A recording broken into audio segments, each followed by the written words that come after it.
Hi, I'm Holly Homer. I write June Cleaver Nirvana, and I'm also a founding partner of Business to Blogger. And today I'm going to talk about Twitter. It's something that people ask me about all the time, and there's just a few simple things that can make a huge impact in your sphere of influence online if you use Twitter properly. So let's see what Twitter's all about. Number one, brands love Twitter. So if you're interested in talking to brands and working on behalf of brands online, Twitter is really where I've gotten a lot of my opportunities. And it's because Twitter is transparent. What you see is what you get. Everybody in the world can see what you tweeted, what your mood is that day. You want to be careful about what you're saying if you want to work with certain things, because brands will go back and look at your history of tweets, and it's out there for the whole world to see. The other thing that is super cool about Twitter that is not true about some other areas of the internet is it's completely measurable.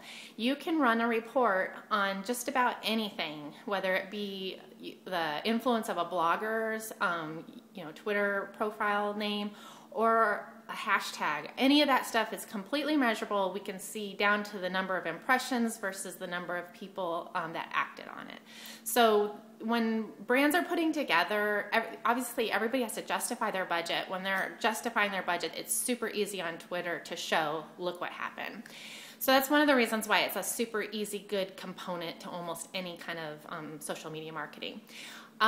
Anyway, let's look at you. You need to be on Twitter. If you're a blogger, you need a Twitter. I'm sorry, you just need to be on Twitter. It's super easy. It won't take that much time. Just go do it.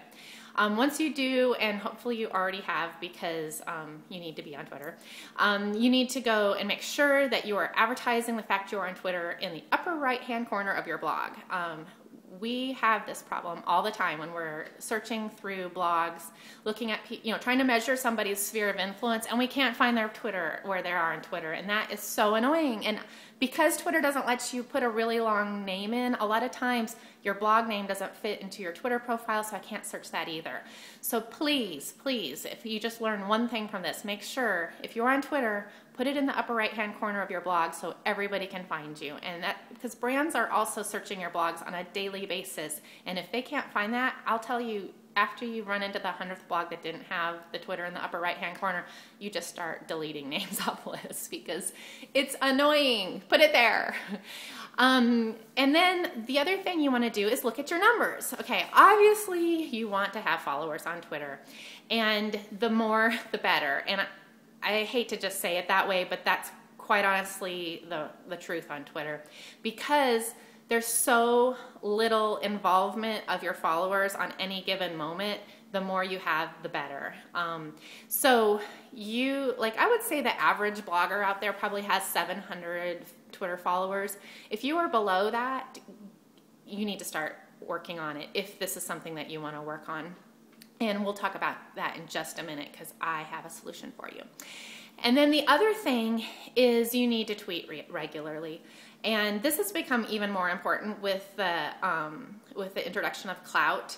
Klout actually takes points away from you for not engaging on a regular basis. I actually hate that because I'm not a big tweeter as far as personal stuff, but I'll have a day or two where I like to just drop off Twitter for a few days. But with the Klout scores being reanalyzed every single week, it's something that you need to do, and there's ways to do that as well, and we'll talk about that in a minute.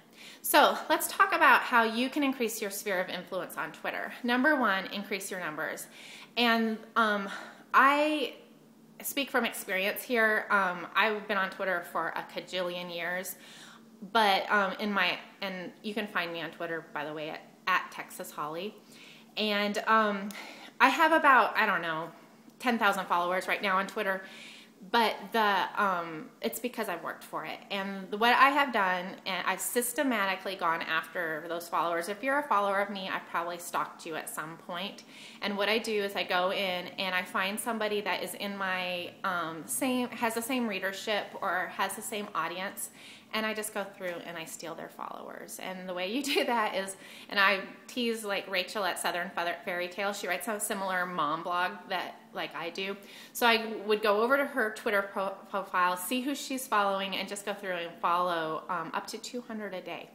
And Twitter doesn't like it when you follow more than about 200 people a day. So every morning, over a cup of coffee, go find your friends or people that are in that same space as you. Go find who they're following and click on 200 of them. And I am telling you, you'll get about 30 to 40% of those people following you back. And my notes are falling down. So, you can see how if you started this, sorry, it's like a really close up. If you started this today and did 200 every day for the next 2 weeks, you would have a significant increase in your Twitter followers, and then you'll kind of be addicted to it and want to keep going, because once you get a bigger following, you're going to get more interaction. And then you have those people that say, what about quality? Quality. Okay, let's get this straight. You have 10 followers, I have 10,000, and you're like, but my followers are really engaged. Just because you have 10 engaged followers doesn't mean that I don't have 10 engaged followers out of those 10,000. And that's what I'm trying to tell you, is the numbers are important, and brands are looking at the numbers. And the reason for that is what we talked about earlier, is the measurability.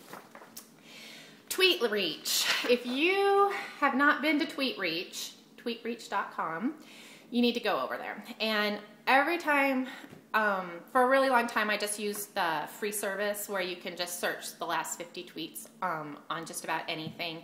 And you can actually see who's tweeting about it, how much they're tweeting about it, what their reach is, and all that kind of stuff.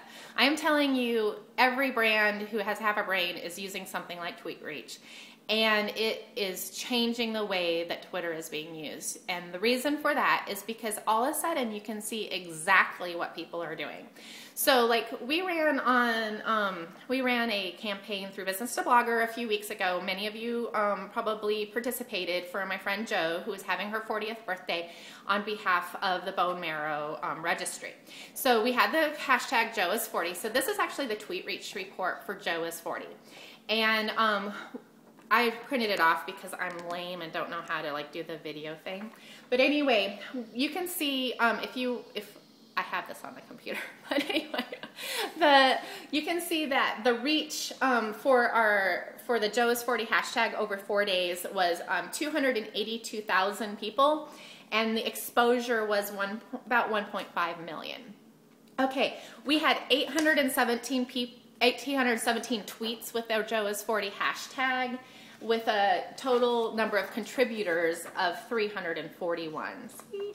And then there's all sorts of pretty graphs, and then actually every single tweet that was tweeted I have a copy of. But what's beautiful about this, and why brands love this, is what it does is it pulls up the top 100 people who tweeted with this hashtag and what their reach was. So you can see, oh, I'm at the top of this list. Amazing.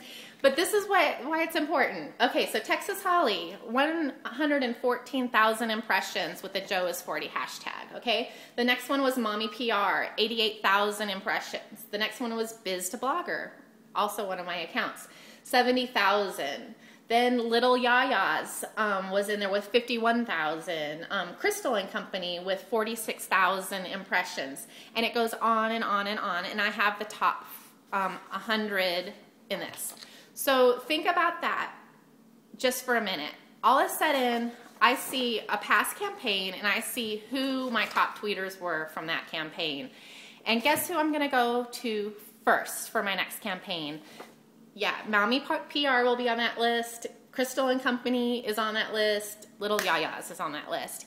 And this is the power of Twitter. But let me talk to you a minute. It's not hopeless if you only have a few followers at this point, because you just have to tweet more often. So I have 10,000 followers, but that means I have to tweet less numbers of tweets to get those impressions. Whereas somebody who has less followers, if they were just more aggressive about their tweeting, and I don't mean tweet so much that all your followers leave you, but if you spread them out throughout the day and even into the night, that is going to get those numbers up there. And I am telling you, anybody who is running a Twitter campaign of and if they have assigned a hashtag to it, they are most likely tracking it. And so let's go to that. Let me look at my notes again. So anyway, so you're increasing your numbers every day, just a little bit every day. Awesome. Now what you're going to do is, let's say you have brands that you really, really want to work with. Go online and see if they have conversations on Twitter already. They may have hashtags that they're engaging with bloggers. Some of those bloggers they may be paying already. Some of those bloggers just may be engaged in some of their, they may be doing posts and that kind of stuff for them. But if they have a hashtag around an event, start tweeting to them, engaging with them with that hashtag, and you are going to start showing up on their on these reports. And they're like, heck, who's Texas Holly? She's like our best tweeter, and we don't even know who she is yet. Guess what they're going to do? They are going to go find out who Texas Holly is, because Texas Holly just gave you 114,000 impressions, and that is huge.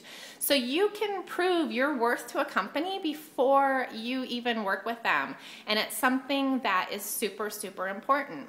And then let's say you do get engaged in some sort of social media campaign for a brand that has a hashtag, and I'm telling you, even if they don't have a hashtag, oftentimes they are going to be tracking that of that company, because you can just do that as well. It doesn't have a hashtag. You can even do keywords and stuff like that. I think those are a little bit harder to do, but oftentimes if it's a small campaign, I don't set up a hashtag, because I just know we can track the interaction of the company's Twitter name. So let's take a look at what you want to do. So let's say you were engaged to just write a blog post and then tweet that post, and maybe they said, hey, we have this new Twitter account, we're trying to get it going. I would schedule tweets for that campaign with that hashtag or with that company's @ on a regular basis over the entire 2-week period that I'm engaged with them. And the reason for that is because they were going to notice that, and you were going to be over-delivering what they asked you to do. And when you over-deliver, you're going to get more work. I'm just telling you that right now, because some of the people that we work with Business to Blogger aren't the largest bloggers in the world. They may be smaller bloggers. They may even have a smaller Twitter list, but they are working that, and they are working that audience to a point where, persistence cannot be, that's just quite honestly one of the best qualities over anything else. And so you're going to over-engage with them, and people are going to notice in that way as well. And then something that I do that I think has really, really helped is I measure myself. So let's say I'm in a Twitter party, and these aren't even necessarily things that I would be paid for. I just want to see what my reach is in comparison to other people's reach when I'm engaged in things that potentially could work into jobs someday. And so I would go to TweetReach. The free version, you can, the free version you can use, just search up to the last 50 tweets. And that is super, I wish it was more, but that, if you know that, you can start gauging, and you might even run 2 or 3 reports for the same Twitter party. Twitter's only letting TweetReach search up to 4 days for the previous 4 days. So what you might want to do is run a TweetReach report on yourself every 4 days. So this is what happens now when I approach brands, is I'm like, if you're doing a Twitter party, my last Twitter party, I gave 114,000 impressions. If you're doing a, when I tweet my posts, then that is about you. This is the last time I did that, I did 7 tweets, and this is the exposure. It's just one more way for you to show somebody your worth. And base it on what you've already done and not only are you going to be impressing the people that you've worked with in the past, but you can also impress the people that you will be working with in the future. And I cannot tell you how many times a PR company has come back to me and said, what is this report? Because I'll say, hey, I really enjoyed that Twitter party. Here's the report of I was really excited that I got a little more impressions than I did last time on my Twitter party, and here's my report. And I just say, I just run them for fun. And then I get these emails back in 20 minutes that say, what in the heck is TweetReach? And so it opens the door for me to say, listen, this is so cool. Look at how you can use this Look how people are interacting on Twitter. Look how measurable it is. And, you know, even though it says 1.4 impressions on Twitter, that's kind of like, okay, 1 million.4 people on Twitter, but, you know, like a very small percentage of that. But it's not unlike what they do with media advertising on television and that kind of stuff as far as measuring things. So anyway, that's my little spiel about Twitter, and I really hope you'll at least look at this tiny baby steps of increasing your Twitter followers. And if you want to jump full into it, you know, check out TweetReach. I'm telling you, every time I run a TweetReach report, either on myself or in a campaign that we would run for Business to Blogger, I learn something. And because Twitter's kind of, you know, it's kind of, there's not a whole lot of information as far as concrete of how it works, but when you start seeing how it works in real life, you can really leverage it for your future. So anyway, good luck, and please, in the comments below, please leave me some tips of some things that you've learned on Twitter, and we will, and follow me, please. I'll follow you back. Bye.